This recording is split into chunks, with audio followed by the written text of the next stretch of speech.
আমি মোহাম্মদ আবু সুফিয়ান, কবি জসিমউদ্দিন হলের 2019-20 সেশনের আবাসিক শিক্ষার্থী। আমার বিভাগ হচ্ছে রাষ্ট্রবিজ্ঞান। বর্তমানে আমি কবি জসিমউদ্দিন হল ডিবেটিং ক্লাবের সভাপতির দায়িত্ব পালন করছি। একই সাথে আমি কবি জসিমউদ্দিন হল সংসদের সাহিত্য সম্পাদক পদপ্রার্থী। ডাকসু হল সংসদের গঠনতন্ত্র অনুযায়ী একজন সাহিত্য সম্পাদকের কাজ যদি আমরা বলি, গঠনতন্ত্রের 25 নং ধারায় বলা আছে যে একজন সাহিত্য সম্পাদকের কাজ হচ্ছে সাহিত্য বিষয়ক বক্তৃতা, আলোচনা সভা, বিতর্ক প্রতিযোগিতার আয়োজন করা এবং হচ্ছে বার্ষিক একটি জার্নাল প্রকাশ করা। তো আমি যদি আমার জায়গা থেকে বলি, আমি বর্তমানে একটি বিতর্ক ক্লাবের সভাপতি হিসেবে দায়িত্ব পালন করছি। দ্বিতীয়ত হচ্ছে আমি গত 17 জুলাই আমার হলে একটি বক্তৃতা প্রতিযোগিতার আয়োজন করেছিলাম। তৃতীয়ত হচ্ছে এই যে সাহিত্য বিষয়ক সংশ্লিষ্ট যে আলোচনাগুলো, এগুলোর জন্য আমার অসংখ্য পাঠচক্রে অংশগ্রহণ এবং একাধিক পাঠচক্রে বা সাহিত্য বিষয়ক সভার সভাপতিত্ব করার অভিজ্ঞতা রয়েছে। এবং চতুর্থ এবং সবচেয়ে গুরুত্বপূর্ণ যেটা, বার্ষিক একটি জার্নাল প্রকাশ করা।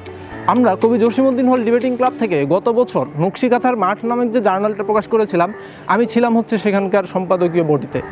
এই কারণগুলোর জন্য আমার কাছে মনে হয়েছে যে ডাকসুর গঠনতন্ত্র অনুযায়ী সাহিত্য সম্পাদকের যে কাজগুলো, সেই কাজগুলো করার সমর্থ আমার রয়েছে।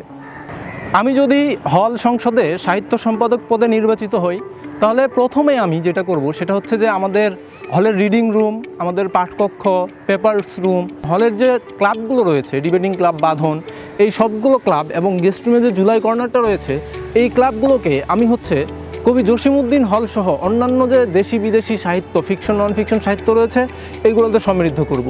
দ্বিতীয়ত হচ্ছে একটা পাক্ষিক 15 দিনের পাঠচক্র আয়োজন করব বিশ্ববিদ্যালয়ের বা হলের স্টুডেন্টদেরকে নিয়ে। এবং এর বাইরে প্রতি মাসে আমি দেশবরেণ্য যে লেখকগুলো রয়েছে, একটি এমন পাঠচক্রের আয়োজন করব যেখানে হচ্ছে তারা তাদের দেশবরেণ্য লেখকরা নিজেদের অভিজ্ঞতা বা নিজেদের জার্নি আলোচনা করবেন। তৃতীয়ত হচ্ছে একজন শিক্ষার্থী এখানে এসে গবেষণা বা আর্টিকেল রাইটিং বা সৃজনশীল লেখা, এই জিনিসগুলোকে প্রথমত হচ্ছে ধরাছোঁয়ার বাইরে মনে করে। তো আমি যেটা করব, কর্মশালার মাধ্যমে আর্টিকেল রাইটিং, তারপরে রিসার্চ পেপার কীভাবে লিখতে হয়, তারপরে সৃজনশীল লেখা কীভাবে লিখতে হয়, এই জিনিসগুলোর কর্মশালা এবং প্রশিক্ষণ দেওয়ার ব্যবস্থা করানো। চতুর্থত হচ্ছে এই কর্মশালা বা প্রশিক্ষণটা যাতে হচ্ছে তারা বাস্তবিকভাবে কাজে লাগাতে পারে, এজন্য আমাদের যে বার্ষিক জার্নাল রয়েছে, সেই জার্নালে তাদের লেখাগুলো প্রকাশ করব। এবং এই লেখাগুলোর বিষয়বস্তুর হবে হচ্ছে আমাদের জুলাই গণ অভ্যুত্থান, তারপরে কবি জসিমউদ্দিন হলের সাহিত্য নিয়ে বিশ্লেষণ, তারপরে বিগত ফ্যাসিবাদী আমলে তারা যে হচ্ছে গেস্ট রুম বা গণরুমে নির্যাতনগুলো শিকার হয়েছিল, সেই নির্যাতনগুলোর স্মৃতিচারণা নিয়ে আলাদা একটা অধ্যায় বা আলাদা একটা বই থাকবে। এই ধরনের লেখাগুলোকে আমি হচ্ছে এই জার্নালের অন্তর্ভুক্ত করব। এবং শুধু অন্তর্ভুক্তকরণই নয়, এই জার্নালগুলোকে বই আকারে বিশ্ববিদ্যালয়ের হলের প্রতিটা শিক্ষার্থীর কাছে পৌঁছে দিব। এবং 6 মাস পর এই জার্নালগুলো, এই লেখাগুলো আমরা প্রদর্শনীর ব্যবস্থা করব, দেয়ালিকার মাধ্যমে, তারপর হচ্ছে লেখা প্রদর্শনীর মাধ্যমে। এবং আমরা হচ্ছে প্রতি বছর একটা কবি জসিমউদ্দিন গ্রন্থমালা আয়োজন করব, যেই গ্রন্থমালায় আমাদের কবি জসিমউদ্দিন ছাড়া অন্যান্য যে লেখক রয়েছে তাদের বইগুলো এখানে হচ্ছে আমরা বিক্রি করব বা প্রদর্শনী আয়োজন করব। এবং হলের শিক্ষার্থীদের লেখাগুলোও থাকবে হচ্ছে এই প্রদর্শনীর বা এই গ্রন্থমেলার অন্তর্ভুক্ত। আমার যে ইশতেহার, এই ইশতেহারগুলো আমি অবশ্যই বাস্তবায়ন করব, এগুলো কোনো ফাঁকা বলি নয়।